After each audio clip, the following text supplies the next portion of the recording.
नमस्कार, स्वागत है आपका ई कार इंडिया में। बैटरी ऊर्जा भंडारण प्रणालियां लंबे समय से चर्चा का विषय रही हैं। अब कई संगठनों ने इनके प्रति काफ़ी दिलचस्पी दिखाई है, लेकिन पवन और सौर ऊर्जा से ग्रिड में असंतुलन पैदा हो सकता है, क्योंकि इनके जरिए बिजली उत्पादन हवा और धूप जैसे बाहरी कारकों पर निर्भर होता है। रुक रुक कर बिजली उत्पादन की परिवर्तनशीलता को दूर करने के लिए बिजली भंडारण प्रणालियों के लिए एक मजबूत व्यवस्था की जरूरत महसूस की गई। बैटरी भंडारण समग्र ऊर्जा भंडारण प्रणालियों का एक महत्वपूर्ण हिस्सा होता है। यह ग्रिड को संतुलित करने का एक विश्वसनीय लागत प्रभावी तरीका भी है।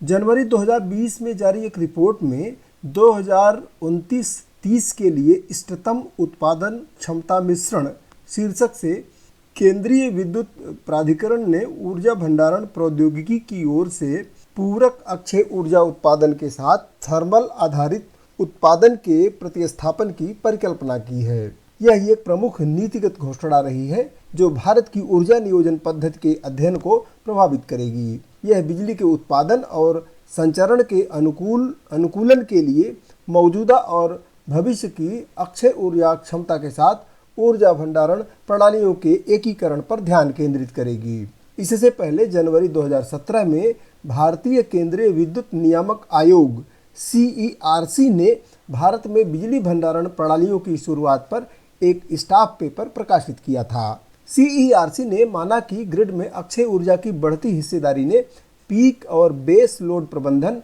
मांग और उत्पादन क्षमता में संतुलन के पारंपरिक दृष्टिकोण को प्रभावित किया है। CERC के अनुसार इस चुनौती का समाधान ऊर्जा भंडारण प्रणाली थी, जो ग्रिड की परिचालन क्षमताओं में सुधार कर सकती है, लागत कम कर सकती है और उच्च विश्वसनीयता सुनिश्चित कर सकती है। मोटे तौर पर थर्मल और नवीकरणीय ऊर्जा जनरेटर के साथ एक ग्रिड स्केल बैटरी स्टोरेज को तैनात किया जा सकता है।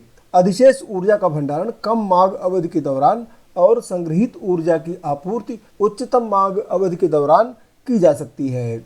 वैधानिक रैंप अप और रैंप डाउन आवश्यकताओं को पूरा करने में अनुपूरक थर्मल उत्पादन किया जा सकता है। ग्रिड आवश्यकताओं के अनुसार सहायक सेवाओं का उपयोग किया जा सकता है। अनिर्धारित इंटरचेंज UI को कम किया जा सकता है और UI रिटर्न का अनुकूलन किया जा सकता है। वर्तमान में भारत में कोई एकीकृत ऊर्जा भंडारण नीति प्रभावी नहीं है, लेकिन केंद्रीय विद्युत मंत्रालय ने अक्टूबर 2021 में ऐसी नीति तैयार करने के उद्देश्य से हितधारकों से इनपुट आमंत्रित किए थे। हम चर्चा करेंगे कि कौन सी बैटरी ऊर्जा भंडारण प्रणालियां अभी प्रचलित हैं।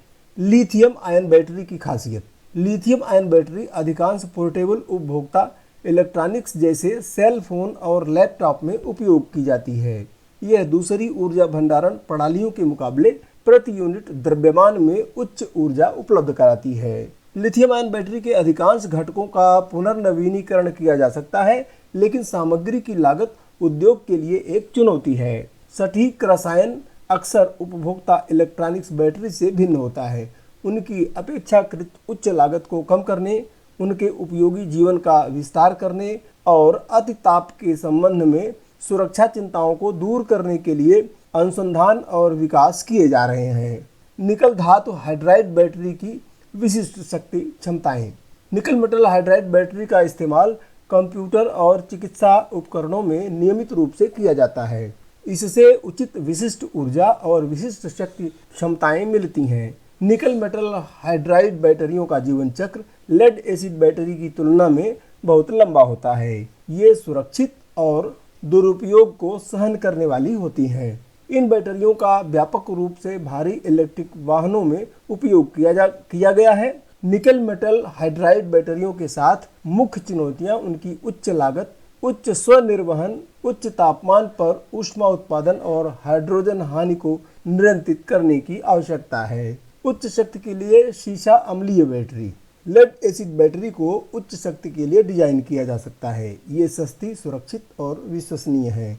कम विशिष्ट ऊर्जा, खराब ठंडे तापमान प्रदर्शन, लघु कैलेंडर और चक्र जीवन उनकी उपयोग में बाधा डालते हैं। उन्नत हाई पावर लेड एसिड बैटरियां विकसित की जा रही हैं, लेकिन इन बैटरियों का उपयोग केवल व्यावसायिक रूप से उपलब्ध इलेक्ट्रिक ड्राइव वाहनों में सहायक भार के लिए किया जाता है, इसलिए सामान्य व्यक्ति के लिए इनका ज़्यादा महत्व नहीं है। अतिरिक्त शक्ति के लिए अल्ट्रा कैपेसिटर एक इलेक्ट्रोड और एक इलेक्ट्रोलाइट के बीच एक ध्रुवीकृत तरल में ऊर्जा संग्रहित करते हैं। जैसे जैसे द्रव का पृष्ठीय क्षेत्र बढ़ता है, ऊर्जा भंडारण क्षमता बढ़ती जाती है। अल्ट्रा कैपेसिटर त्वरण और पहाड़ी चढ़ाई के दौरान वाहनों को अतिरिक्त शक्ति प्रदान करते हैं और ब्रेकिंग ऊर्जा को पुनर्प्राप्त करने में मदद करते हैं। वे इलेक्ट्रॉनिक ड्राइव वाहनों में द्वितीयक ऊर्जा भंडारण उपकरणों के रूप में भी उपयोगी हो सकते हैं, क्योंकि वे इलेक्ट्रोकेमिकल बैटरी स्तर लोड पावर में मदद करते हैं। लिथियम आयन और निकल मेटल हाइड्राइड सहित कई प्रकार की बैटरियों को स्वीकार किया जा सकता है। अभी इतना ही। इलेक्ट्रिक कार पर चर्चा जारी रहेगी। नमस्कार।